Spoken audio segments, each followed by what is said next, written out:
Nous revoici de retour sur notre podcast hebdomadaire sur l'actualité du foot. Et cette fois-ci, après la Ligue 2, on bifurque vers la Ligue 1.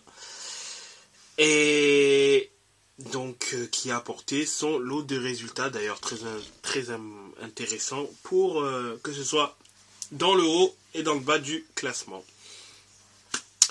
On commence cette 18e journée de Ligue 1 avec un Marseille-Strasbourg ce vendredi. Un match assez, je dirais, frustrant. Assez frustrant dans le sens où Marseille a très vite mené à la marque. Dès la 3e minute d'ailleurs, sur une belle tête de Gigot. Et plus que jamais, l'OM les joueurs à vocation défensive de l'OM sont décisifs. D'ailleurs, je crois que l'OM fait partie des équipes en Europe où les défenseurs sont le plus décisifs. D'ailleurs, quand j'aurai la stat en tête, je l'indiquerai si je m'en rappelle, mais du moins que ce soit Gigot, Mbemba ou Klose. Je peux te dire que c'est pas l'équipe avec les meilleurs défenseurs, c'est le Bayern Leverkusen. Oui, ça, oui, évidemment. Les deux sont impliqués sur plus de 20 buts. Mais l'OM, quand même, que ce soit Mbemba, Gigot, Klose, il y a quand même un certain nombre de buts qui sont marqués par... Il y a un danger qui peut venir de partout. C'est ça, un danger qui peut venir de derrière. Et donc l'OM a très vite mené à la marque. Mais ces dernières saisons, Strasbourg s'est donné la spécialité lorsqu'il joue contre l'OM de casser les pieds et de notamment réussir à embêter l'OM dans les dernières minutes.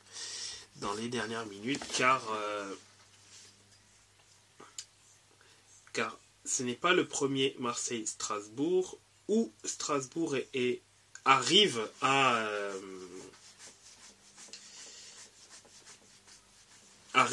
réussir à concéder un décroché le nul, à empêcher du moins l'OM de pouvoir gagner le match. Mais bon, c'est un peu une habitude, hein. C'est devenu un petit peu un running gag. C'est ça exactement. L'année dernière, Strasbourg-OM, c'était 2-2. Là, cette année, c'est 1-1. Voilà. L'année dernière, Strasbourg à domicile avait égalisé, doublé à la 88e et 89e minute. Hein. En 2022, donc en octobre 2022, c'était Gamero à la 93e minute qui avait réussi à sauver le but du match, le but du 2-2 du coup. Et bon, cette année par contre, en novembre, c'était un peu différent. C'est l'OM qui a égalisé suite à une ouverture du score de Strasbourg. Mais bon, voilà, sur les 4 derniers matchs, c'est la 3e fois que Strasbourg arrive à attraper l'égalisation, et on va dire la 3e fois qu'elle réussit à le faire quasiment dans les arrêts de jeu. Donc, ils sont casse-pieds et bon, voilà, c'est Strasbourg. C'est Strasbourg tout simplement. Et donc l'OM n'avance pas, l'OM fait du surplace, l'OM reste aux portes du top 6, donc aux portes de l'Europe, bien qu'elle ne soit pas très loin. Mais elle reste aux portes du top 6 et Strasbourg est à distance de l'OM, hein, pas très loin, mais reste quand même à distance, à 4 points de Marseille. Samedi, il y a eu donc 2 autres matchs. Monaco-Reims, Rennes-Nice. Tout d'abord Monaco, qui fait une mauvaise opération dans le haut de tableau, parce qu'elle perd contre Reims 3-1. Deux équipes qui sont quand même impactées par les départs à la CAN. Par les départs à la CAN. Et également en Coupe d'Asie, que ce soit Minamino ou Ito ou Nakamura pour Reims.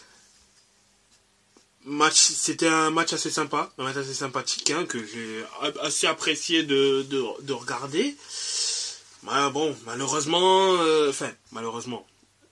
oui, pour Monaco qui perd 3 précieux points heureusement pour Reims, malheureusement pour Monaco. Oui, voilà, exactement, ce qui fait que Reims pour le coup passe devant Marseille et elle est 6e au classement. Donc pour l'instant qualificatif pour la Conference League et au détriment donc de l'OM, et Monaco bifurque à la 4e place qui pour l'instant lui permettrait de jouer la qualification pour la C1, mais bon, elle glisse à la 4e place. Notamment avec un nouveau but du maestro belgeo-maltais du côté de Reims. Oui. Le grand Teddy Thomas. C'est ça, exactement. Le numéro 10 de Reims, qui est vraiment une belle découverte. Faut dire ce qu'il est. Je ne le connaissais pas trop avant le début de saison, mais il m'a agréablement surpris depuis le début de la saison, et c'est le genre de joueur qu'on aime voir sur une top de Ligue 1. Exactement, oui. Il y a du ballon, il y a du coup de pied arrêté, il y a une certaine élégance par au pied. Moi, personnellement, je ne le connaissais pas. J'avais entendu par des amis belges qu'il avait été super intéressant dans l'effectif de l'Union Saint-Gilloise l'année dernière. Bon, c'était pas le seul à être très très bon là-bas. Mais sinon, bien évidemment qu'il était occulté par d'autres joueurs qui prenaient plus, du moins la lumière, comme Boniface, même si pour le coup l'année dernière en championnat Thomas il a mis plus de buts que Boniface, mais du moins des joueurs comme lui ont plus pris la lumière, et bon, c'est bien qu'en soi il soit dans une équipe, en plus une équipe assez compétitive en Ligue 1, qui fait qui amène quelque chose de positif dans le jeu, donc voilà, c'est assez intéressant. Donc là, ça a été une belle victoire de la part de Reims, qui lui permet de pouvoir donc être dans la place des Européens. Autre équipe de haut de tableau en Ligue 1 qui a fait un mauvais résultat, c'est Nice. Nice qui donc perd cette fois-ci contre Rennes. Rennes qui semblerait retrouver quelques couleurs. Ce serait peut-être une victoire référence du côté de Reims, qui semble retrouver quelques couleurs. Belle victoire 2-0 de leur part. Kalimundo buteur, Bourigeaud également. Bon, un clean sheet également dans la besace. Rennes qui est pour l'instant dans le ventre mou du championnat, mais attention, ça pourrait être une victoire référence qui ferait peut-être remettre en route la machine. Mon cher Cyril, je te coupe juste 2 secondes pour annoncer l'égalisation de l'Angola sur un pénalty repoussé par la barre. C'est Mabouloulou qui égalise pour l'Angola face à l'Algérie, alors qu'on joue la 70e. Oh, ça promet un dernier quart d'heure assez animé. Très animé. C'est noté, merci pour... Il n'y a pas de souci, je te laisse continuer ton débrief. Et l'Atalanta qui a marqué un 4e but par l'intermédiaire de Zappa Costa. Mais bon, il gagnait 3-0 déjà avant la mi-temps, le match était quasiment plié. Mais donc du côté de la Ligue 1, Nice qui perd 3 points très intéressants, et donc est à portée de fusil de Brest. Pardon. Brest qui a joué le 14, donc dimanche. Brest qui, lui, du coup, a gagné 2-0 contre Montpellier. Et donc solidifie sa place dans le haut de tableau. Là, est actuellement 3e au classement. À un point de Nice. Un peu loin de Paris, hein. Il y a 9 points de retard entre Brest et Paris, mais à un seul point de Nice. Ça risque d'être un petit peu délicat les débuts. C'est ça exactement, Paris, on en parlera tout à l'heure, hein, par sa victoire contre Lens et les déconvenus du moins de Nice et de Monaco, s'envole au classement. Brest est l'équipe qui globalement en profite le plus, avec Lille. Des contre-performances de Nice et de Monaco. C'est ça, Lille qui va gagner 3-0 contre Lorient, Brest qui va gagner 2-0 contre Montpellier, Lille qui justement est 5e, mais bon, qu'à 2 points de Monaco, qu'à 4 points de Nice, 3 de Brest, hein, mais il reste quand même très proche et ils ont gratté 2 points sur Monaco, donc ça reste. J'aimerais juste revenir sur un truc par rapport à Nice, ce que je viens de constater. Nice, moi, le constat est inquiétant ces derniers temps, car ils ont 3 matchs perdus depuis le début de la saison, mais c'est 3 matchs en 5 journées, pour les 5 dernières journées. C'est ça. Donc attention à Nice. Vraiment attention à ne pas gâcher tout ce qu'ils ont fait en première partie de saison, parce que là, les 3 défaites en 5 journées, ça commence un petit peu à picher.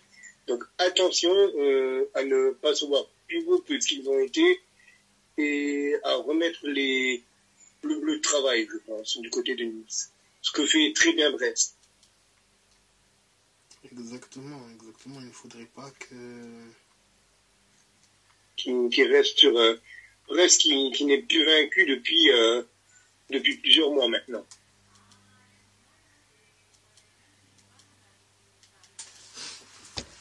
C'est ça, exactement, en effet. Et sur les matchs qui restent, du coup, Nantes qui perd sur les matchs qui restent et les matchs à carton rouge, plutôt, étrangement, les plus matchs à carton rouge. Metz qui perd contre Toulouse, Metz qui va passer quasiment un quart d'heure à 10 contre 11, mais qui a rapidement... Mais le problème qu'il y a eu avec Metz, c'est que on n'a pas vu le ballon. Metz n'a pas vu le ballon de tout le match. On a largement plus frappé que eux. Je crois que c'est du 14-6 ou un truc quelque chose comme ça. Les stats 14-4. Mais les 2 équipes ont tiré 2 fois au but. Le problème, c'est que c'est Toulouse qui a cadré une fois. Donc, ça fait 1-0. Et le carton est totalement mérité. Herrera, il est dernier défenseur. Il va tacler. Il voit déjà qu'il ne peut pas avoir le ballon. Il tacle quand même. Il embarque le garçon. Il embarque Dalinga. Tu te dis, mais pourquoi tu fais ce tacle-là? Tu l'as déjà perdu avant de commencer, ton tacle. Et à part aller prendre la douche 20 minutes plus tôt, ça ne servira pas à grand-chose. Et le penalty, on enquête un penalty dès la 10e. C'est compliqué, on s'est tiré une balle dans le pied tout de suite avec ce match-là. Alors qu'il y avait peut-être quelque chose à faire contre la Toulouse qui est comme d'habitude sur courant alternatif, mais là, non. On avait une équipe qui aurait pu peut-être pencher un petit peu, quoi, et puis se dire, est-ce qu'on commencerait pas à regarder un petit peu plus haut que nous, quoi, et puis avoir encore d'autres trucs Coupe d'Europe, tout ça. Non, mais comme d'hab, la tête bien dans le guidon. Bon, on n'est pas aidé avec les énième départ à la CAN, comme Camara, comme Van Kerkhoff, comme Diallo, notamment. Mais faut pas se cacher derrière ça. il faut que Metz arrête aussi de se cacher derrière du pouce-ballon, quoi, et puis réussir tout simplement à tenir un ballon de temps en temps dans un match. Je pense que ça ne ferait pas de mal à Ongona. Avec peut-être l'incorporation de nouveau de Mikotate, peut-être que ça va changer, mais bon, pour qu'il marque, il faut lui passer le ballon. S'il n'y a que 2 tirs au but cadrés, ça veut dire que Miko n'a pas eu beaucoup de balles. Il ne fait pas beaucoup de ballons. C'est pas un secret, tu vas pas beaucoup marquer. Exactement. Donc, réaction immédiate et impérative du côté des Grenats, mais je pense malheureusement que ce ne sera pas lors du prochain match, parce qu'on va jouer Nice. Donc jouer Nice actuellement, comme dit, ça serait bien que là, tu vois, ils se replantent de nouveau Nice en fait, qu'ils continuent sur leur mauvaise série. Là, ça serait bien, mais je n'ai pas trop d'espoir en fait par rapport à ce FC Metz là. Peut-être le premier but de Miko Tadze face à Nice le week-end prochain, mais je compte plutôt sur la réception de Lorient le 4 février pour redémarrer la machine du côté Grenat.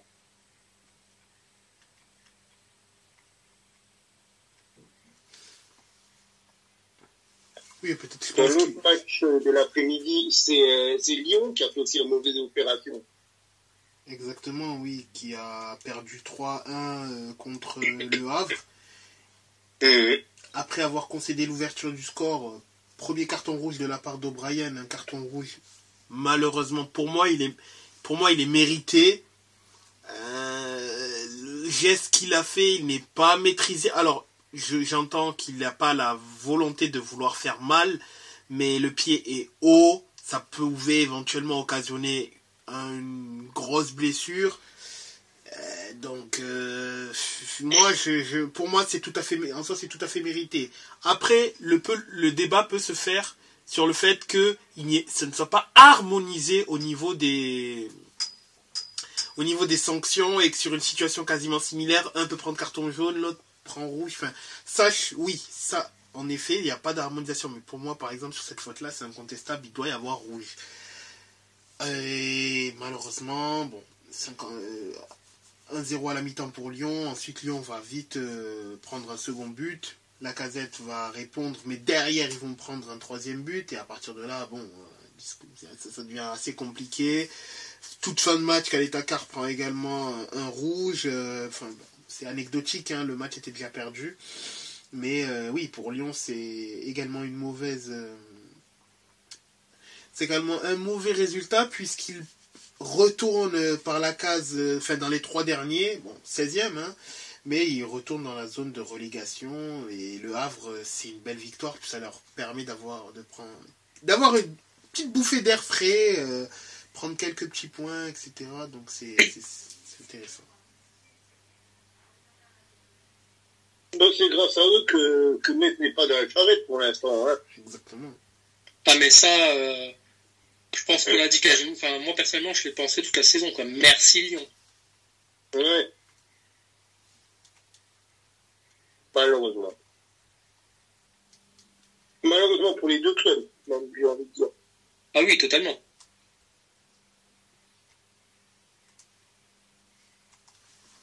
Et le match du dimanche soir, c'était le PSG contre Lens. Le gros choc, entre guillemets. Gros choc qu'il n'y a pas vraiment eu, je pense. Ouais, je trouve le choc qui a ça a vite déchanté, hein, malheureusement. Des lanceurs qui sont fait mener dès la demi-heure de jeu, qui se sont fait réduire à 10 juste avant la pause. Oui. Mais qui, jusqu'en toute fin de match, n'était mené que d'un but.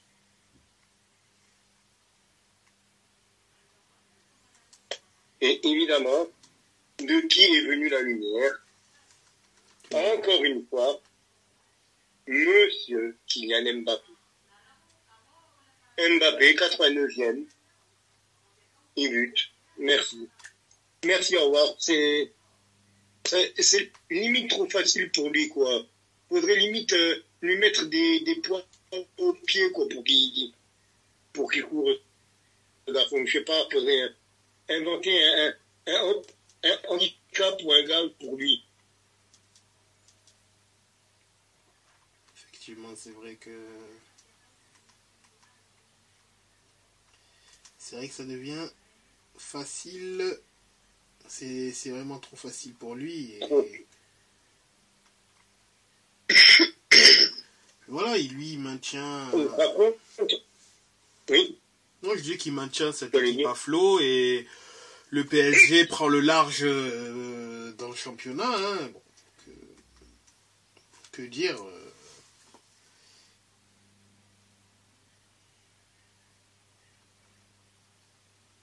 Et pourtant,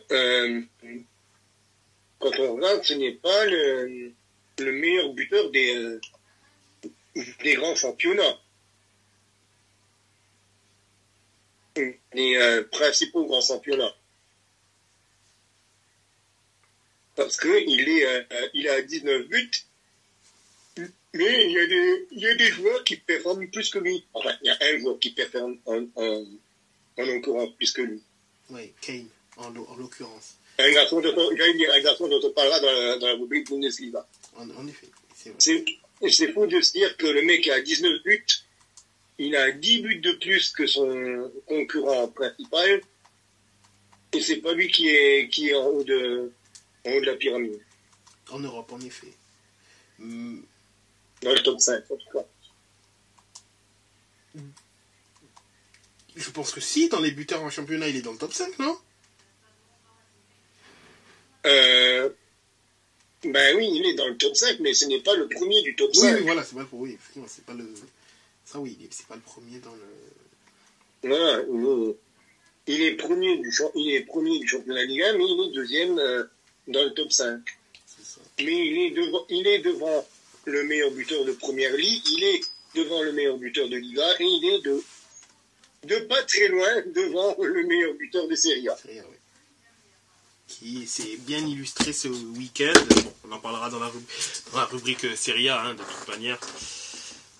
Donc, au niveau du classement, cela donne donc le PSG largement premier avec 43 points. Nice deuxième avec 35 points, Brest troisième avec 34 points, quatrième Monaco avec 33 points, Lille et Reims 5e et 6e avec 31, respectivement 31 et 29 points, l'OM aux portes du top 6 européen avec 28 points, Lens, Strasbourg, Rennes, Le Havre, Montpellier, Nantes, Toulouse, Metz, à égalité de points avec Lyon, mais Metz ayant pris moins de buts a une meilleure différence, donc et 15e, Lyon 16e, premier relégable, et ensuite Clermont et Lorient ferment la marche. Cette fois-ci, bon, on peut éventuellement parler de la Serie A. Bon, malheureusement, Camille, tu ne seras pour l'instant pas mobilisé puisque la Juve ne joue que demain contre... On joue demain soir contre Sassuolo. Donc oui, désolé. Pour une fois, vous n'allez pas m'entendre m'énerver contre Allegri, contre Alexandro, ou contre les déboires de notre cher Adrien Rabiot national. Mais ça sera double ration la semaine prochaine. Mais je donne bien volontiers la parole à mes compères sur ce coup-là. Sur cette 20e journée de Serie A, je pense que, avant de parler de nos deux équipes, hein, bien évidemment, Naples qui s'est un petit peu rassuré en gagnant très difficilement, hein, contre la Salernitana, au bout du bout, Ramani leur a donné la victoire. Bon, c'est tout, comme on l'a indiqué, hein, Naples, c'est toujours aussi compliqué.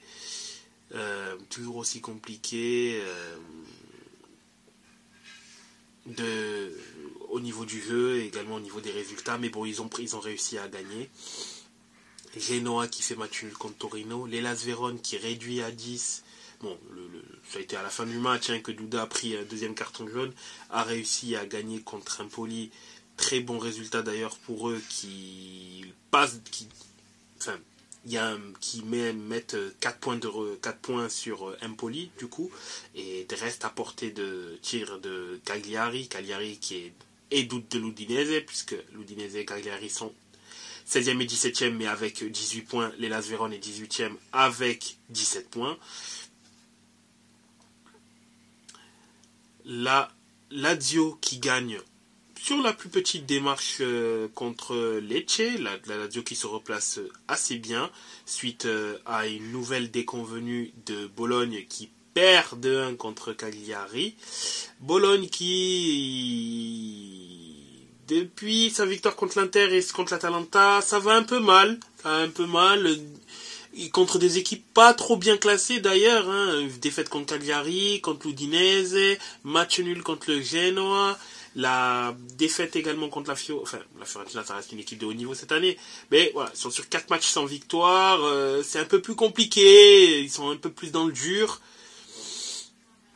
cette fois-ci, et ils sont plus attendus peut-être aussi que l'effet de surprise. Il y avait peut-être l'effet un petit peu de surprise en début de saison, et puis là, la saison dernière, ils ont fait un bon travail. Au début de saison, ils ont fait un bon travail, mais maintenant, les adversaires sont prévenus. Les adversaires ont vu cette équipe de Bologne. Savent comment est organisée cette équipe. Et du coup, il y a moins de place quand même pour l'improvisation, et j'ai l'impression que c'est pas vraiment le fort des hommes de tir ou Mota d'improviser.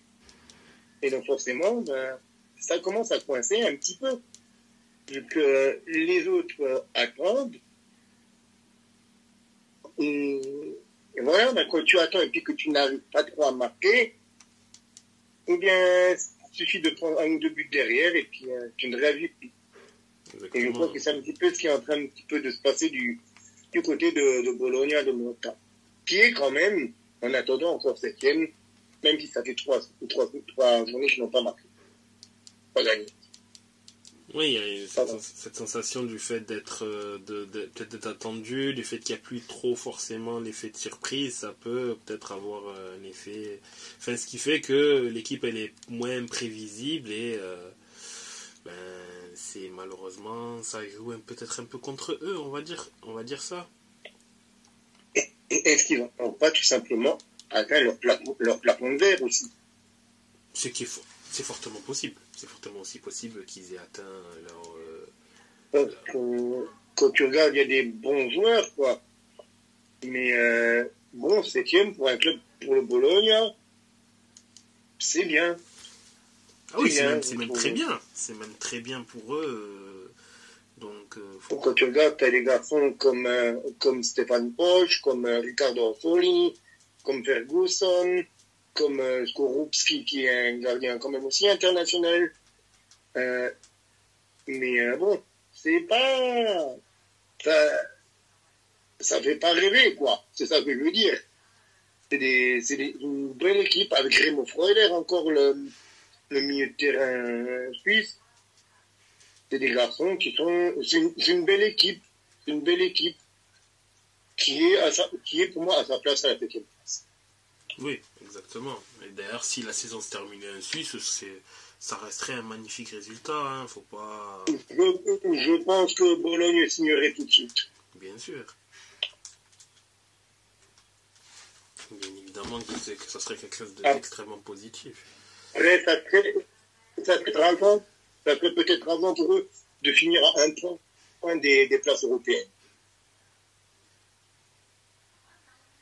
Bon, après... Je crois qu'ils sont à 32 points et la Lazio et l'Atalanta est à 33.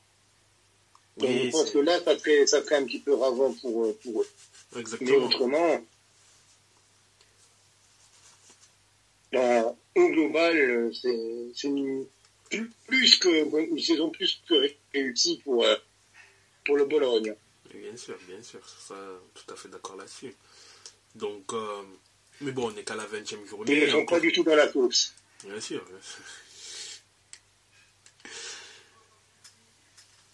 Effectivement, à ce propos. Et l'Atalanta a d'ailleurs gagné finalement 5-0 et non pas 4. Et messieurs, un dernier but pour la route, la Manita. Manita, hein, en bonne et due forme, l'Atalanta qui, elle, pour le coup, va mieux depuis sa défaite contre Bologne. Hein, des victoires, enfin, une série de matchs sans défaite, Lecce, Sassuolo, le match nul contre l'AS Roma, la victoire contre l'AC Milan et un petit match amical, bon, on va pas compter, mais bon, ils ont gagné 11-0, mais c'était contre une équipe pas professionnelle, donc bon, voilà. Hein. Mais oui, l'Atalanta remonte au classement, là il est actuellement 5e, à égalité avec la Lazio, hein, mais avantage de confrontation directe. Proche des places européennes. Bon, après il y a un gap déjà qui se fait entre le Milan et la Fio. Le Milan et la Fio, il y a déjà 8 points de retard. Donc 9 contre 9 sur l'Atalanta. Il y a déjà une sorte de notre championnat qui se joue, en sachant que l'Inter a également 9 points d'avance sur le Milan AC. T'as le Milan qui est seul dans son monde. Bon, la Juve a pour l'instant 4 points d'avance sur le Milan, mais la Juve a un match en moins. Hein, donc, voilà. Mais il y a déjà le mini, entre parenthèses, championnat entre l'Inter et la Juve. Le Milan qui est quand même derrière, bien derrière. Et t'as derrière une bataille qui fait rage pour la 4e place. La Fio, l'Atalanta, la Lazio, Bologne et Naples, ben, ça se tient en 3 points. Donc du jour au lendemain, tu peux passer, Naples peut passer 4e sur des circonstances favorables, un concours de circonstances favorables. Voilà. Mais on n'est qu'à la 20e journée, tout n'est pas fixé, mais là, la tendance est que, comme la majorité des coachs le disent déjà, bataille entre l'Inter et la Juventus, de toute manière, comme on l'avait dit, hein, Camille, le Scudetto se jouera en février. Il se jouera début février, en effet. Le 4 février, même plus précisément. Donc, le 4. Voilà, avant de jouer l'Inter, la Juve aura Sassuolo, Lecce, Empoli. Tout ce qu'il faut, bon, à part Sassuolo qui parfois est casse-pied avec la Juve, mais Lecce, Empoli, ça devrait normalement le faire pour la Juventus. Là où... Lecce, je ne vois pas du tout. Ouais. C'est le genre de match où on va se prendre un but à la 91e minute, on ne va pas s'entendre. Ou à la 2e, et on va plus réussir à marquer. Oui, mais globalement, ça va. Je me sens gros comme une maison. Autant Empoli, ça va, je vous dis, ça va faire autant Lecce. Ouais, non, je sens le match piège. Pour moi, ça pue le match piège. Je pense que ça va quand même le faire pour vous, là où l'Inter a quand même un calendrier plus corsé, où, bon, il y a la Supercoupe, hein, il y a la petite parenthèse Supercoupe d'Italie, prennent la Fio le 28, et ensuite c'est match contre la Juve, directement le 4. Et ouais, après la Juve, c'est la AS Roma, après la Salernitana, avant d'affronter l'Atlético de Madrid. Mais ouais, ça va pas être une partie de plaisir. Mais voilà, les deux équipes doivent garder le cap avant cette super finale, je dirais, du championnat d'Italie. La Fio, elle, a fait également une pas très bonne opération en faisant match nul contre l'Udinese 2-2, en sachant que Thauvin a donné l'avantage pour la 2e fois à l'Udinese, et c'est l'entrant Zola sur penalty Mbalanzola qui va donner le point du match nul à la Fiorentina et leur permettre de se maintenir à la 4e place. Avant de passer la main à Jeff, qui je pense va continuer à être heureux des résultats de son Milan chéri. Bah, il y a beaucoup de choses à dire effectivement ce soir. L'Inter a joué contre Monza. À Monza, bon, victoire nette et sans bavure. Hein, l'Inter n'a pas fait de détails. 2 doublés, Çalhanoğlu et de Lautaro Martinez. Lautaro plus que jamais meilleur buteur du championnat. Hein,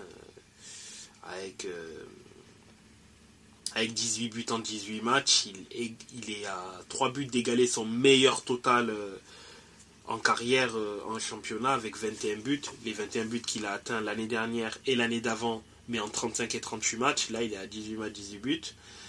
Bon, voilà, hein, bon, c'est le meilleur attaquant du championnat, le meilleur buteur du championnat. Bon, voilà. Hakan toujours aussi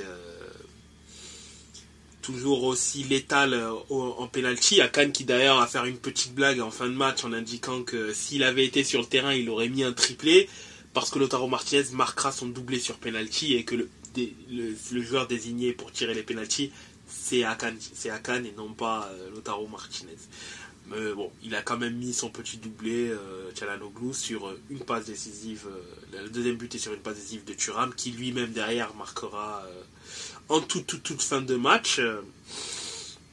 Donc tous les voyants sont au vert du côté de l'Inter. Bon, il y a eu un penalty provoqué et Pessina a marqué. Bon, allez, il n'y a pas eu le clean sheet à la rigueur, mais sinon tous les voyants sont au vert du côté de l'Inter de Milan. Plus que jamais meilleure attaque du championnat avec 49 buts marqués en 20 matchs et meilleure défense avec 10 buts encaissés en 20 matchs. Tous les voyants sont au vert. Pour l'instant, l'Inter a 5 points de retard sur la Juve qui n'a pas encore joué, on le rappelle. 5 points d'avance, faut dire. 5, j'ai dit. 5 points d'avance, tu as dit 5 points de retard. Ah non, 5 points d'avance, pardon. 5 points d'avance sur la Juve qui n'a pas joué son match. J'aimerais bien, je préfère ta version des films, mais pour moi, c'est pas le cas. C'est pas le cas en effet. Mais en donnant une stat, je vais quand même donner une stat pour le jeu de Sassuolo. Depuis la saison 2019-2020, Sassuolo est l'équipe contre la Juve a le plus perdu, à part le Milan et le Napoli.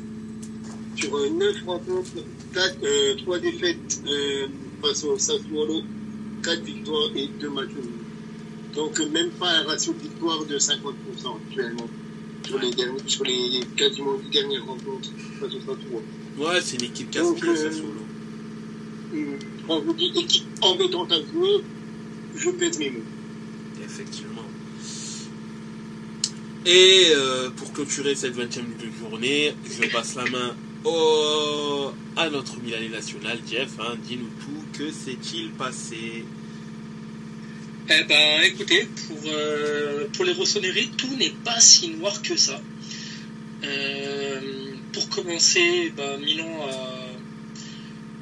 a gagné son dernier match.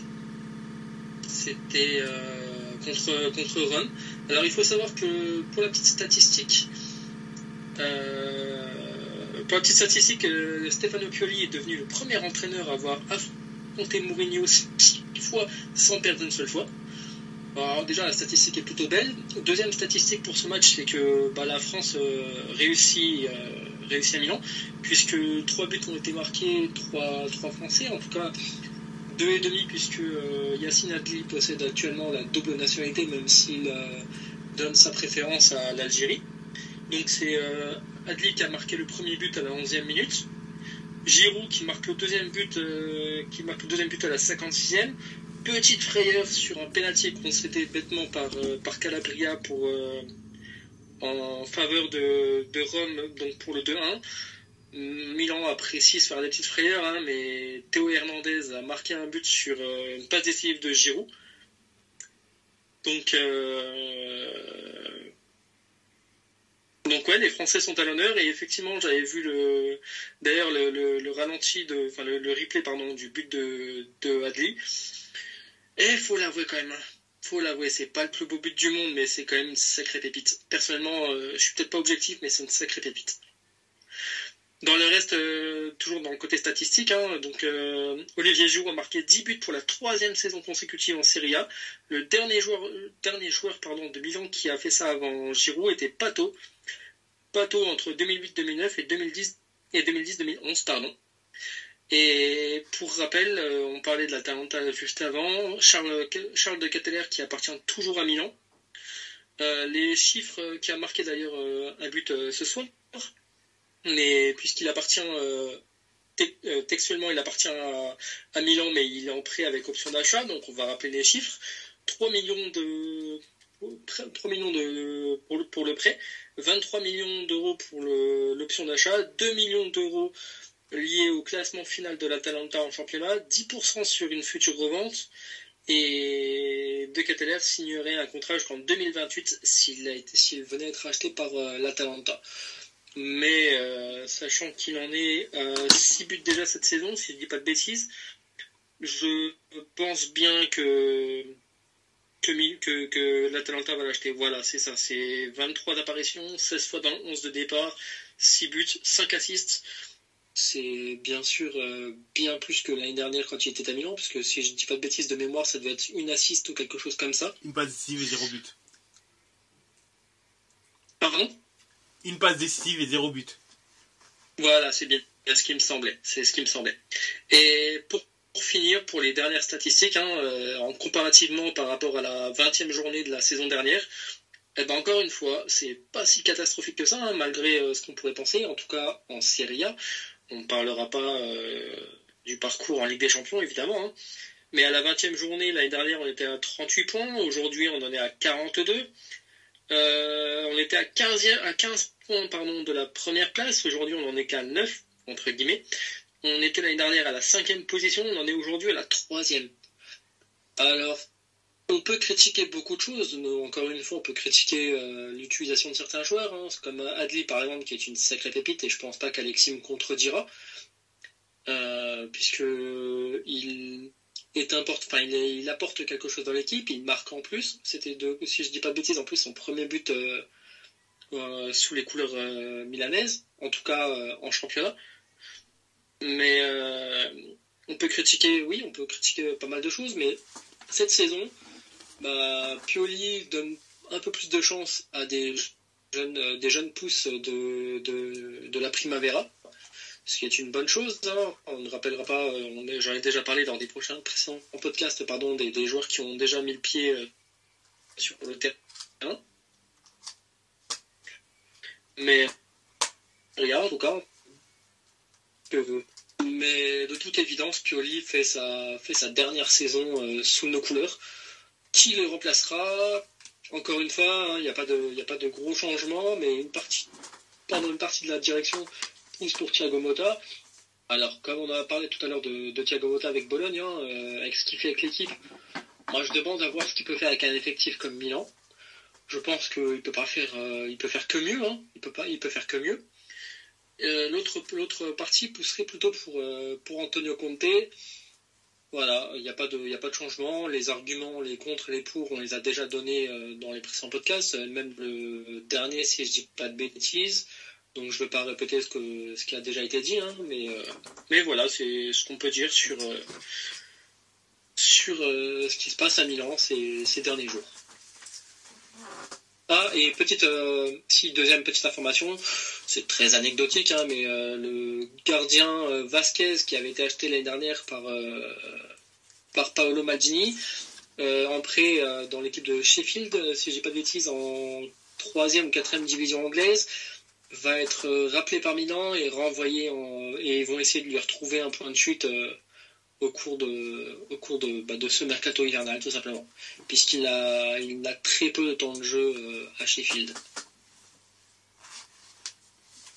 Intéressant comme information. Il y a eu aussi le fils de Maldini qui a été rappelé et ensuite renvoyé en prêt, il me semble. Tout à fait, oui. Si je dis pas de bêtises, ça doit être je sais plus, par contre, je vais pas dire de bêtises. Je sais plus si c'est un prêt sec ou un prêt avec option d'achat, par contre. Ok, d'accord. Mon cœur veut que ce soit un prêt sec, parce qu'un Maldini doit jouer pour Milan, mais je ne sais pas. C'est noté. Et donc, comme on l'avait quand même un peu indiqué dans le classement, donc L'Inter qui fait la course en tête avec 51 points, la Juve avec un match en moins avec 46 points, l'AC Milan avec 42, la Fiorentina 4e avec 34 points, l'Atalanta et la Lazio 5e et 6e avec 33 points, Bologne 7e avec 32, Naples 8e avec 31, 9e la AS Roma avec 29 points, ensuite Torino, Monza, Genoa, Lecce, Sassuolo, Frosinone, l'Udinese, Cagliari et la Vérone, Empoli et Salernitana ferment la marque du classement. Du côté... Juste une petite information en plus. Entre Sirius et Camille, le Scudetto se jouera pour vous. Hein. Pioli a annoncé que le Scudetto c'était mort pour Milan. Voilà, à partir de là, moi j'ai plus rien à dire. Je sais que de toute façon Milan ne jouera pas beaucoup plus que la 3e place, hein, soyons objectifs à un moment, mais voilà, ça a été officialisé par Pioli, le Scudetto il est à vous. Ouais, Pioli, j'ai vu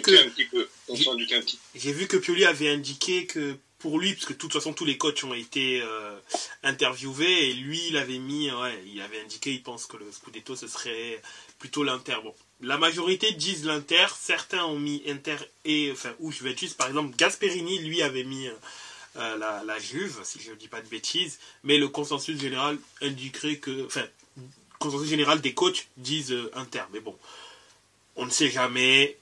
4 octobre, c'est là où tout va se décider pour moi, et je pense 4 février. 4 février, octobre c'est déjà passé. Tu as un problème avec cette date. Ouais. Je ne l'attends pas, c'est pour ça. J'ai peur, je crains. Donc oui, 4 février, c'est là où se jouera. Ne t'inquiète pas, on est gentil. On est gentil, regarde, on a Dugan qui marque pas, on a Chiesa qui marque pas, on a Rabiot qui ne court pas, on a Alexandro qui reviendra. Mais on a la Juve qui gagne. Comme bonne nouvelle. Mais on a la Juve qui gagne, malgré tout ça. Donc, ça reste toujours dangereux. Mais oui, 4 février, c'est là où... Mais même comme ça, j'arrive pas à les déstabiliser. Il va falloir que j'appelle à Allegri.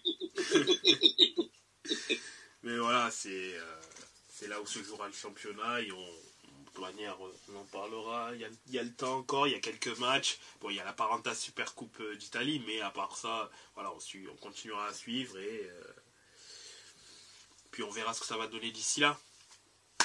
Donc après l'Italie, on peut... Si on restait dans le sud de l'Europe, et pour faire un court passage du côté espagnol, oui. Donc il n'y a pas énormément de choses à dire, je pense, mais s'arrêter sur les 2-3 faits du week-end, parce que ni l'Atlético, du coup, ni le Real, ni le Barça n'ont joué pour cause de Supercoupe.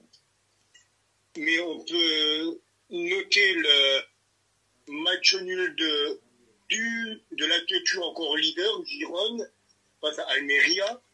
C'est ça. J'espère que ça ne va pas leur coûter... Est-ce que c'est présomptueux de dire que ça va leur coûter le titre? Parce que contre Almeria, il fallait prendre les 3 points. Ils ne l'ont pas fait. Oui, ça pourrait leur être... Face au dernier classement.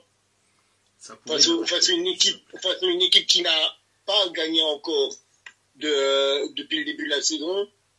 Il fallait gagner, il fallait prendre les 3 points. Ils ne l'ont pas fait.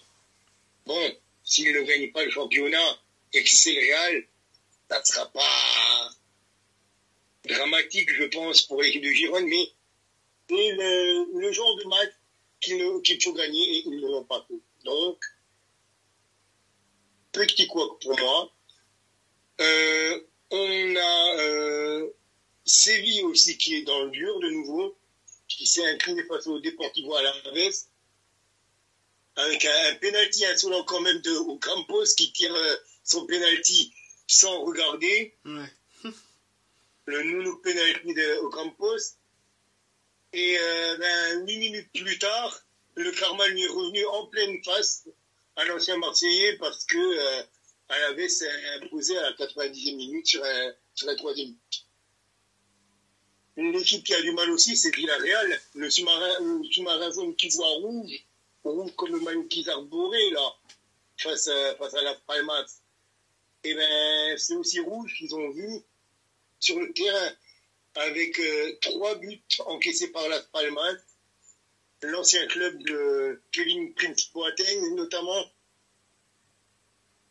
Mais que c'est compliqué, que c'est difficile pour le sous-marin rouge, pour Villarreal.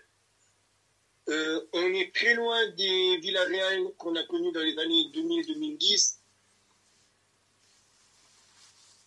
Donc, déception un petit peu pour eux. Valence qui a fait une belle opération en s'imposant 4-1 face à Valence. Match dominé. Bon, ils ont mis les 2 derniers buts en fin de match, mais c'était un très, très bon match, très bien géré de la part d'Etche. C'est contre Cadiz. Contre Cadiz, oui, exactement. Et avec le roman en forme un petit peu de la saison, Monsieur Isco, qui a été le seul buteur de la rencontre pour le Betis. Mallorca a fait match nul 1-0, a fait match nul 1 partout face au Celta Vigo, avec encore un but de Iago Aspas, l'international espagnol qui est toujours présent. Et on avait le derby basque comme dernier match entre l'Athletic Bilbao et la Real Sociedad. L'Athletic Bilbao qui s'est imposé 2-1 sur un doublé de Berenguer avant que Oyarzabal ne réduise la sentence pour la Real Sociedad. Mais à la 88e minute, c'était déjà joué. C'était déjà trop tard pour s'imposer ou revenir dans ce derby de Skadi, comme on dit, le derby basque. C'est ça, en effet. Avec la Real Sociedad privée notamment de Take Kubo, parti à la Coupe d'Asie.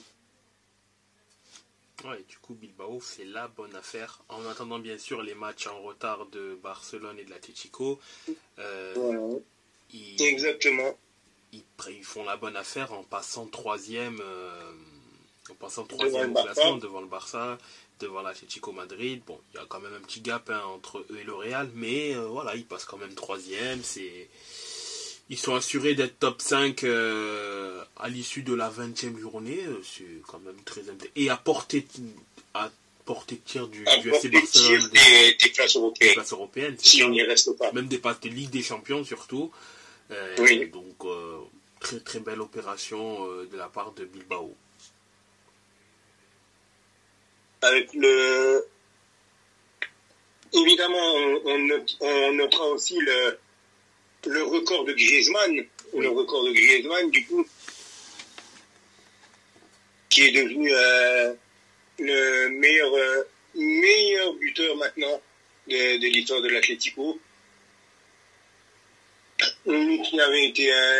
Qui a été transféré au Barça, retransféré à l'Atlético et qui maintenant est le seul meilleur buteur de l'histoire de l'Atlético. Et pour le classement, du coup, on a Girone, du coup, comme je l'ai dit en début de partie, espagnol, qui est leader, à 1 point du Real Madrid, mais avec un match de plus. Le Real Madrid est à 48 points, avec un match de moins que l'Athletic Bilbao, 41 points aussi pour le Barça, mais une moins bonne différence de but que les Basques. Le 5e, c'est l'Atlético Madrid. Le 6e, la Real Sociedad. Le Betis Séville, avec son succès, s'est rapproché à 1 point de la Real Sociedad avec sa 7e place. Valence est en 8e position. Las Palmas est un étonnant 9e.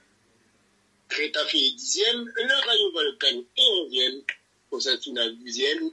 Alaves 13e.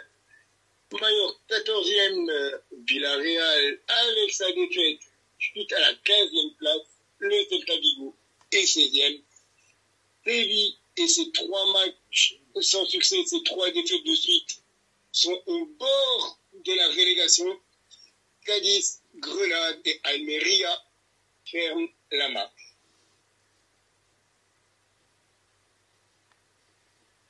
Il nous reste encore 2 championnats à débriefer, mais je pense que d'abord, on va faire une petite pause. Qu'en pensez-vous, messieurs? Et en effet, oui, on va faire une petite pause pour parler des 2 derniers championnats que sont la Bundesliga 2 et la Bundesliga et la Première Ligue. La Bundesliga 2 qui n'a pas repris encore, qui reprendra le week-end prochain. Merci de la précision. Voilà. Sur ce, à tout de suite. À tout de suite. Et à tout de suite.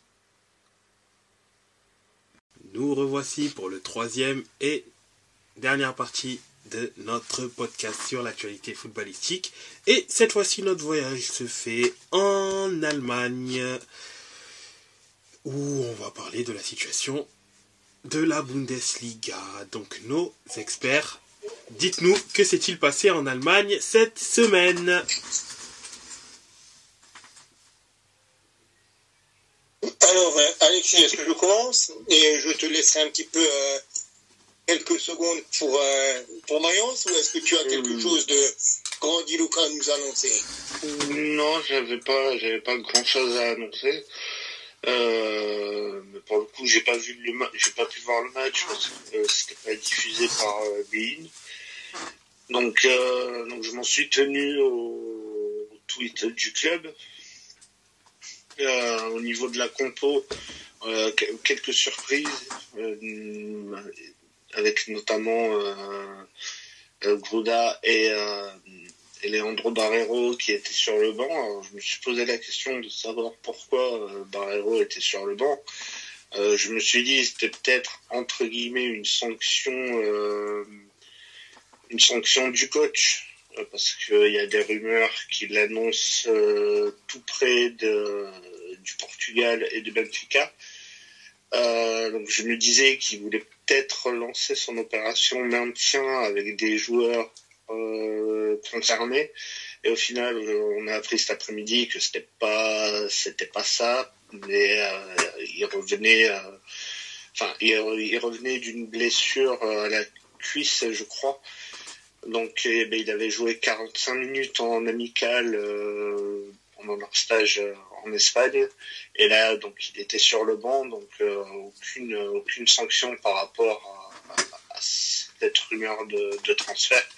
Donc voilà, Barreiro et Gruda qui étaient sur le banc, Ajor qui est aussi toujours sur le banc. C'est toujours compliqué pour lui actuellement. Et au niveau des retours, on a eu Guilavogui qui revenait aussi sur le banc, et Zentner qui reprenait sa place dans le but.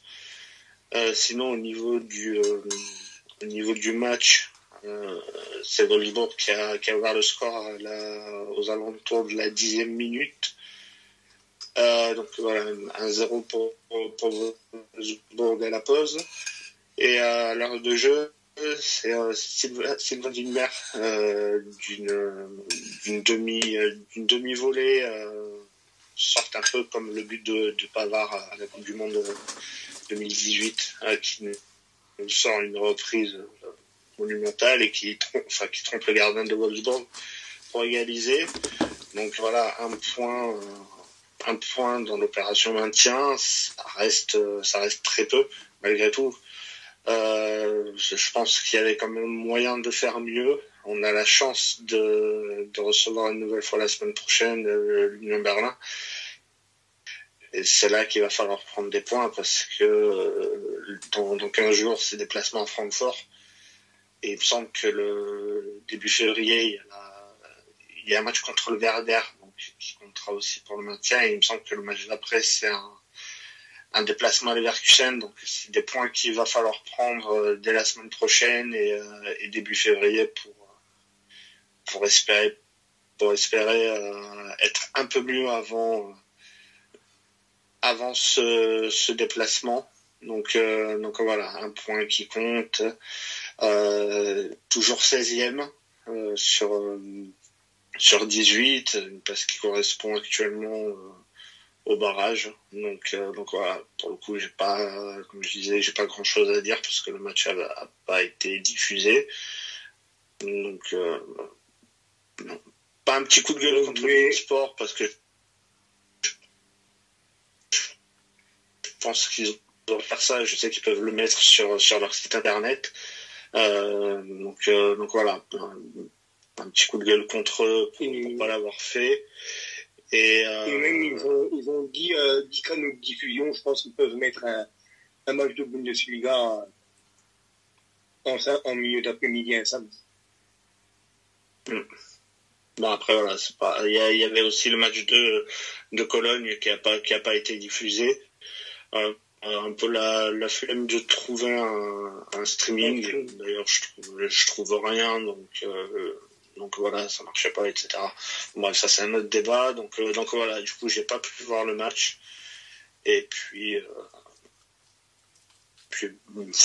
voilà quoi. Le prochain sera diffusé, donc mais voilà, c'est à peu près ce que je pouvais dire sur le match de Mayence de ce week-end. Eh ben, on va enchaîner. Sur la suite des résultats, la Bundesliga qui avait entamé sa phase retour avec déjà un hommage au Kaiser, Franz Beckenbauer qui nous a quitté en début de semaine, comme on avait dit dans le dernier podcast. On a eu les buts qui ont été célébrés sur une chanson de Beckenbauer, Gute Freunde kann man niemand trennen, pour les non-anglophones, qui veut dire on ne peut jamais séparer les bons amis. Et justement, ont été très amis avec le ballon sur ce vendredi soir, parce que ils se sont imposés 3-0 face au TSG Hoffenheim, avec un doublé de Musiala et un but d'Harry Kane.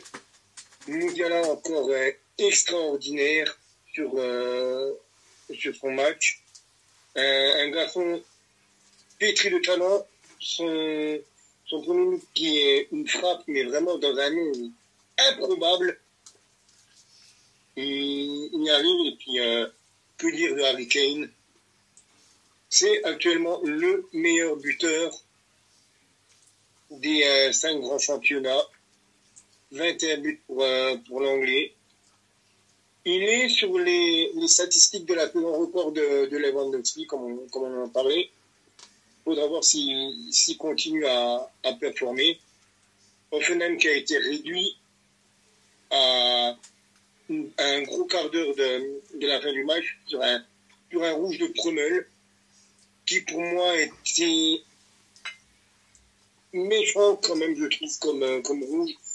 Il y avait faute, mais est-ce que ça méritait rouge? Je ne sais pas, vous aurez peut-être mis un jaune là-dessus.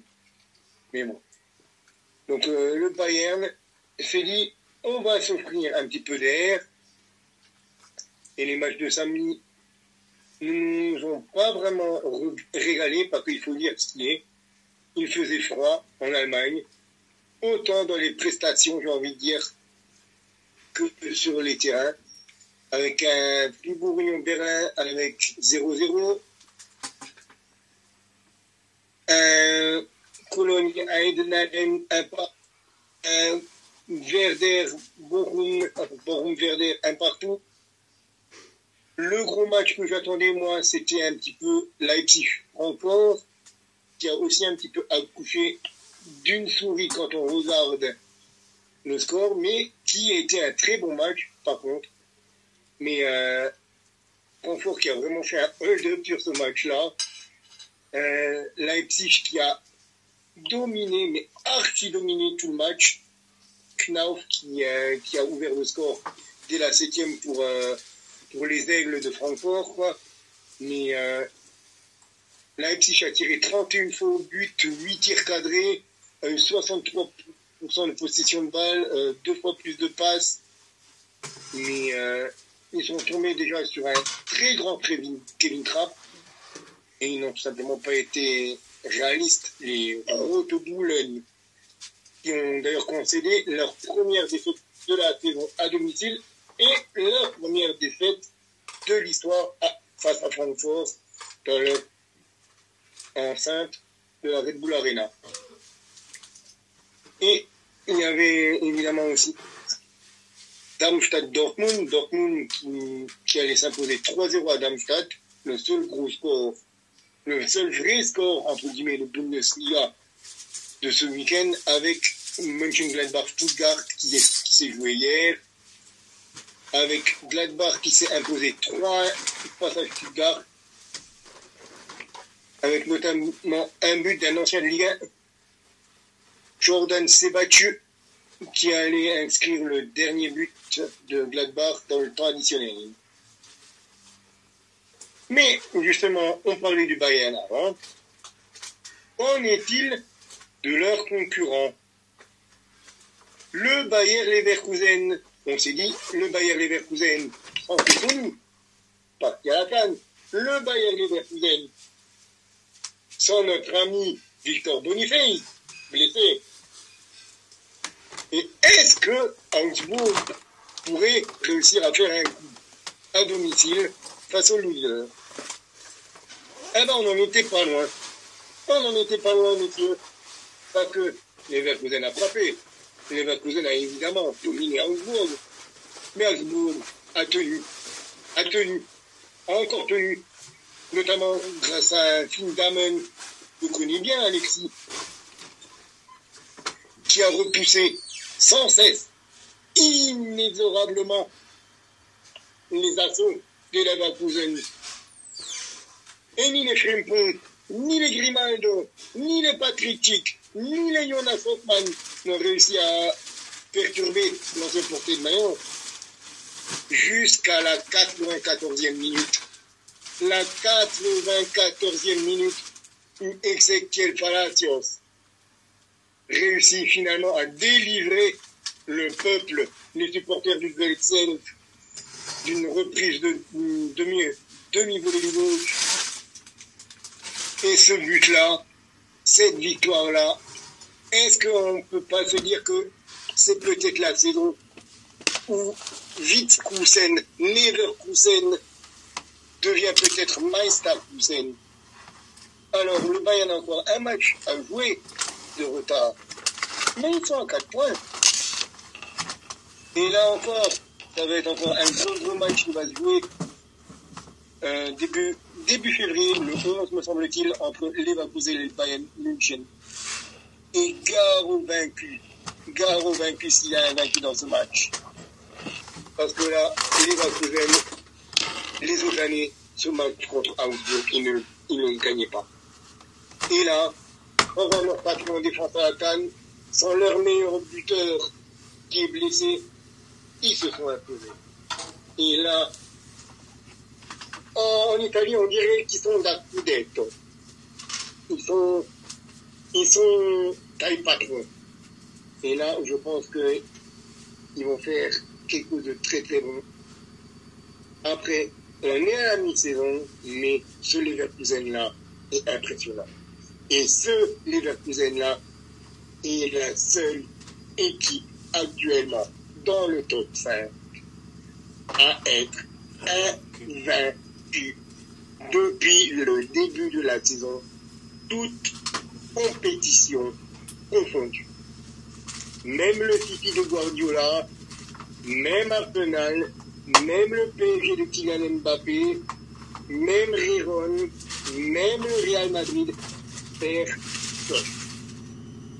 Leverkusen est la seule équipe invaincue actuellement. On est le 15 janvier 2024 ce soir. Leverkusen est la seule équipe invaincue en Europe dans les 50 ans. Donc, merci Leverkusen, merci Xabi Alonso et merci. Ça y est, je crois que j'ai relativement fait.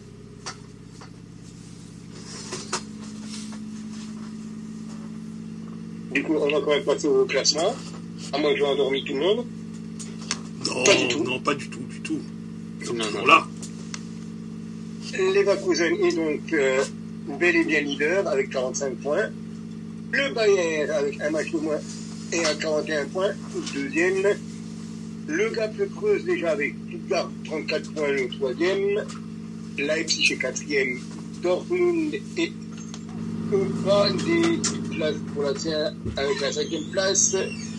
Francfort avec sa victoire face à Leipzig est revenu 6e et donc se qualifierait pour la Conference League.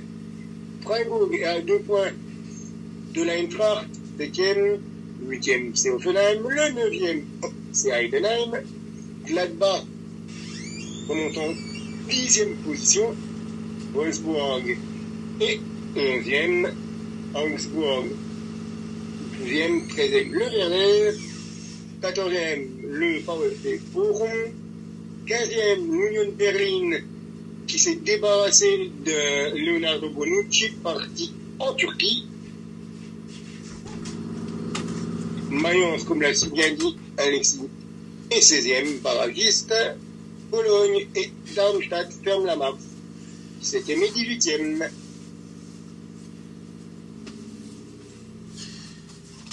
Et du coup, il nous reste plus que nos amis anglais. En effet, on peut parler à présent de la Première Ligue. Et donc, il y a eu quand même beaucoup de mouvements en Première Ligue, hein, du moins cette semaine. On notera que c'est une journée divisée en deux. Divisée, c'est ça, effectivement. Ça reste quand même une journée divisée où dans 5 jours, donc le 20, le 21, le 22, se terminera la 21e journée. Et là, il n'y a eu qu'une seule partie de la 21e journée. Mais des matchs très intéressants, que ça soit Aston Villa qui fait match nul contre Everton, City qui, revigoré par le retour de Kevin De Bruyne, arrive sur le fil à renverser la vapeur face à Newcastle et gagner. Un match d'ailleurs très important puisque en soi Newcastle gagnait jusqu'à l'entrée de Kevin De Bruyne à la 69e minute. Il permet l'égalisation à la 74e minute et c'est lui qui va offrir le but de la victoire aux jeunes... Un offensif de Manchester City qui est norvégien. Qui est Oscar Bob. Et qui n'est pas Haaland, pour une fois. Et qui, pour une fois, n'est pas Erling Haaland. C'est ça, exactement. Tout le monde y a cru. Offensif, Manchester City, norvégien.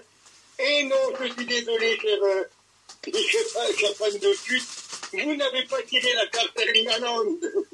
Vous avez tiré la carte Oscar Bob. Oscar Bob qui marque son premier but. Premier but en pro. En pro. C'est bien, félicitations à lui. Ouais, c'est une très belle chose. D'ailleurs, très beau mouvement. Hein. Très beau but. Très beau but marqué. Et, oui, une victoire qui fait du bien à Manchester City. C'est là où je disais... C'est un Newcastle qui était vraiment accrocheur.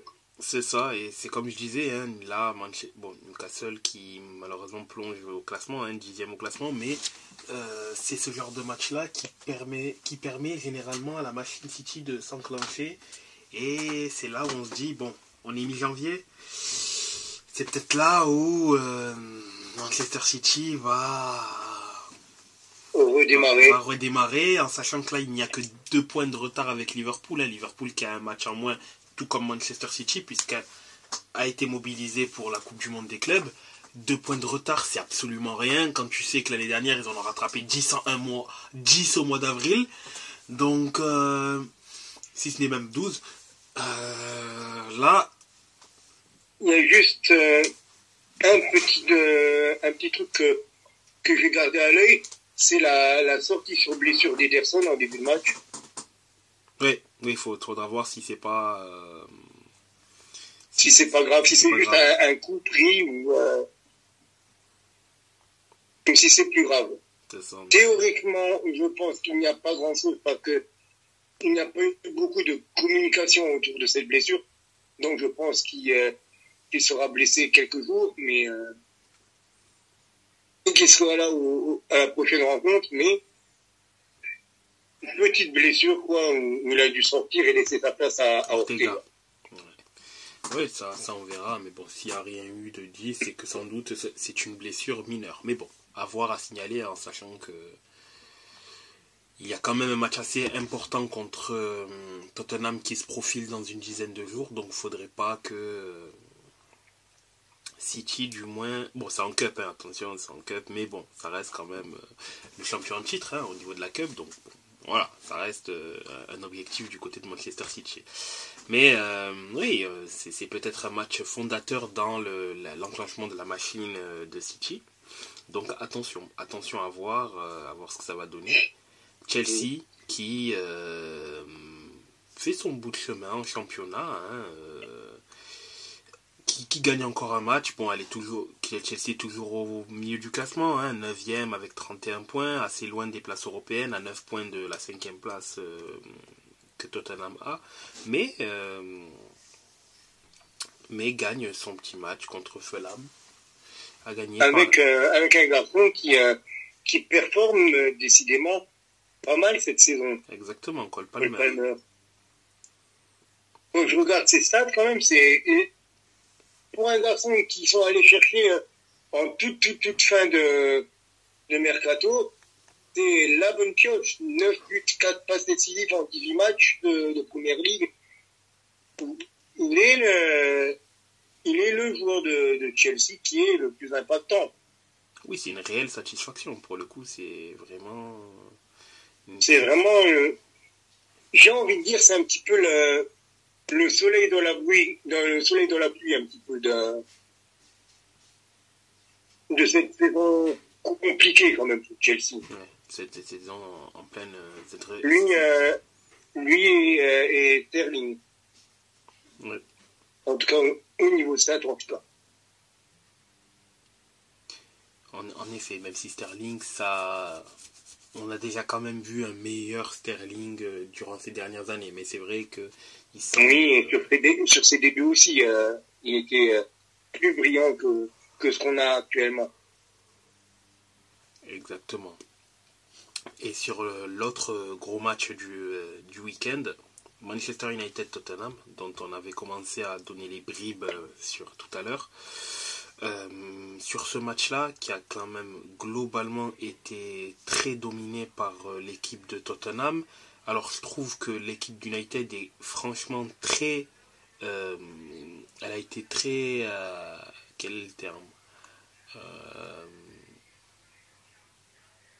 Attentif? Non, c'est pas attentif, c'est une équipe qui arrive à convertir les rares occasions qu'ils ont.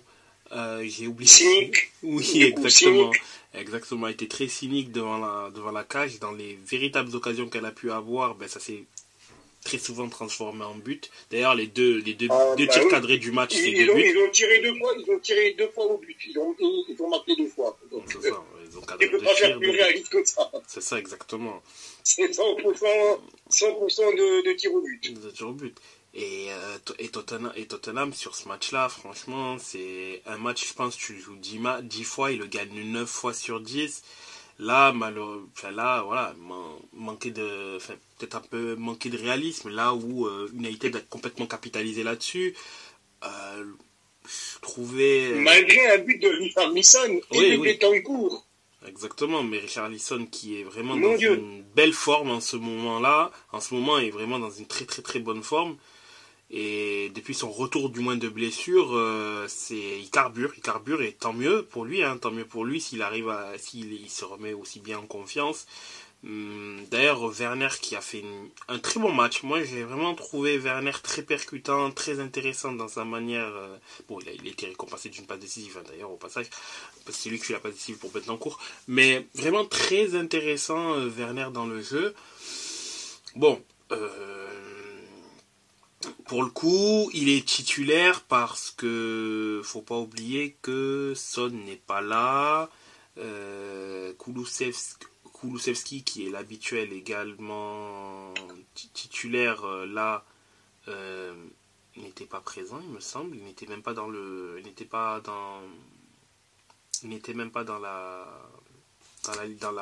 groupe. Voilà, il n'était pas dans la feuille de match. Donc au final, ouais, Werner a bien saisi sa chance. Le petit Johnson aussi, Brennan Johnson, je l'ai trouvé aussi assez intéressant dans son côté droit. Son seul défaut, c'était le dernier, le dernier, soit le dernier geste, soit l'avant-dernier geste. Je dis dernier geste dans le tir, avant-dernier geste dans la passe qui peut amener le but. Là, il a été très imprécis et c'est dommage parce que dans ses appels, il était vraiment très tranchant. On voyait en fait, lorsqu'il jouait dans ses appels, qu'il apportait du danger, ses appels étaient tranchants, bien en phase. C'était pas des appels dans le ventre, c'était super super intéressant, mais ça pêchait sur le dernier geste, etc. Et ça a un peu, je pense, gâché son match qui au final n'était pas mauvais. Il a fait un bon match au final. Mais il a été, pour moi, c'est ce qui a fait qu'il a fait un bon match et non pas un très bon match. Là où par exemple Werner a été très intéressant également dans ses appels, le fait d'être cherché en profondeur, le fait de pouvoir être percutant, et il a réussi sur le dernier geste à pouvoir être décisif. Là où je pense pour moi Johnson aurait pu aussi être décisif, hein, mais il y avait ce déchet là qui faisait que bon, malheureusement ça n'était pas passé. Je suis aussi content de revoir Van de Ven. Van de Ven qui a énormément manqué à Tottenham depuis sa blessure. Ben d'ailleurs si on parle vraiment stats, Van de Ven titulaire, et Van de Ven il jouait quasiment 90 minutes. Hein. Van de Ven titulaire 90 minutes. Tottenham est invaincu. Il n'a pas perdu un match en étant aligné du début à la fin. En ayant Van de Ven en titulaire. En ayant Van de Ven titulaire. Le match Tottenham-Chelsea, je ne le compte pas. C'est ce match-là où il se blesse et il sort sur blessure.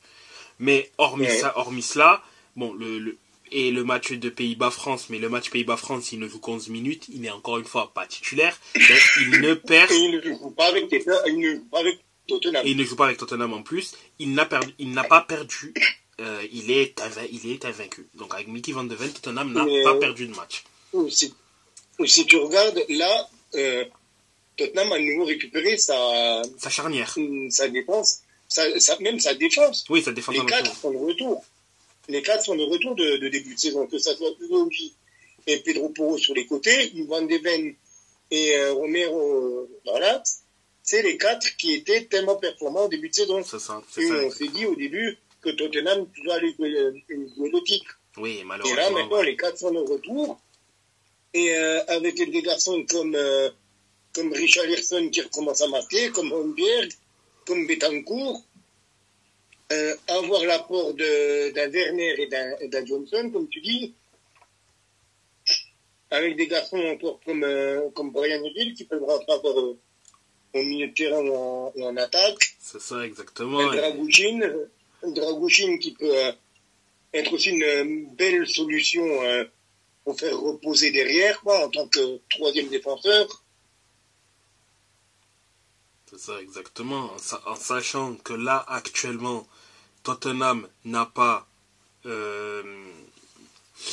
Maddison qui aussi manque au milieu de terrain, mine de rien, Maddison qui est franchement... Maddison, ni Maddison qui a la Coupe d'Asie. T'as pas également Bissouma qui a également beaucoup de temps de jeu, t'as pas Papa Tarsar également qui a aussi beaucoup de temps de jeu. Enfin, il te manque des joueurs qui t'apportent une profondeur aussi d'effectif. Là, l'effectif est quand même un peu serré, mais avec le retour des blessés, il suffit simplement que Bissouma, Sarr, Son revient avec Kulusevski.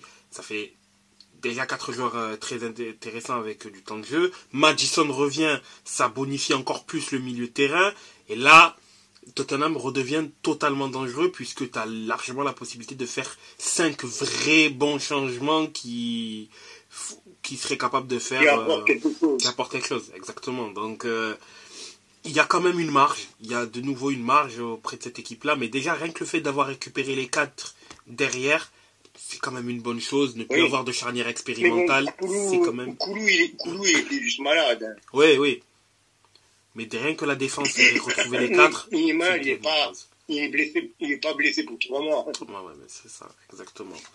Mais rien que retrouver la stabilité défensive qui leur avait fait tellement de bien en début de saison, ça c'est quelque chose de positif et je pense que ça leur permettra de pouvoir de nouveau batailler avec le haut du classement.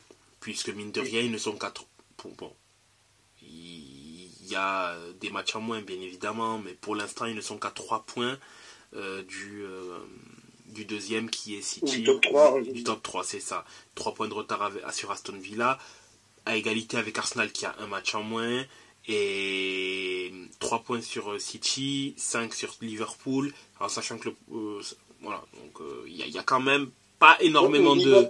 Et Liverpool avec un match en moins, ça commence déjà à être... Oui, avec quelque chose, c'est ça, exactement. Mais voilà, pour l'instant, il n'y a pas...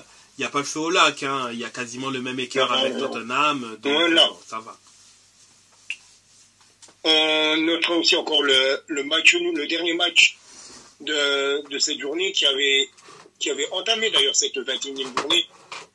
Le match de la peur entre Burnley et Luton, entre le 18e et le 19e, qui s'est terminé sur un match nul 1 partout.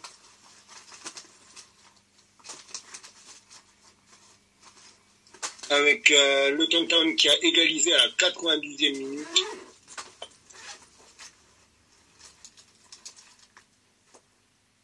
Et finalement, du coup, on va passer au classement de cette première ligue. Avec Liverpool qui, comme tu l'as dit, est leader avec 45 points. Manchester City est deuxième avec 2 points derrière. 43 points aussi pour Aston Villa. Les Villains avec un match de plus. Arsenal est à 40 points, mais avec un match de moins qu'Aston Villa. Tottenham est à 40 points. Les 6e, c'est West Ham. 7e, Manchester United, avec un match de plus que les Hammers. Brighton est 8e. Chelsea 9e. Newcastle 10e. Les Wolves 11e. Bournemouth est 12e. Fulham est 13e, Crystal Palace 14e, Nottingham est 15e, Brentford 16e. Le premier non relégable, c'est Everton, 17e. Luton, Burnley et Sheffield ferment la marque.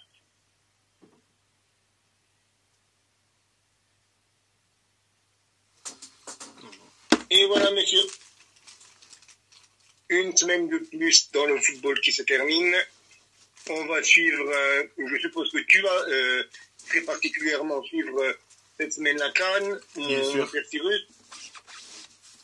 Bien sûr, je ne manquerai pas de faire de parler de l'actualité de la CAN tous les jours, en faisant un petit zapping chaque jour, en parlant des matchs ayant eu lieu courant de la journée. Et messieurs, prenez soin de vous. Ce fut encore une fois un plaisir. Chers auditeurs, auditrices, n'oubliez pas de consommer du football parce que c'est quand même quelque chose qui nous fait vibrer. Et messieurs, je vous dis à la semaine prochaine.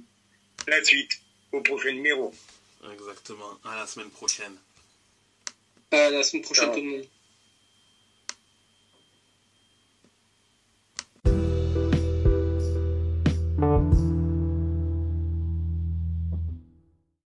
Petite page de pub, afin de pouvoir également suivre nos aventures littéraires, vous pouvez nous suivre directement sur Instagram, la page The Jacosphere. La première et également la seconde, fiction.nsfw.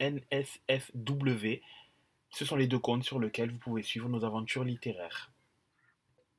Uniquement sur Instagram, The Jacosphere, Jackosphere et fiction.nsfw.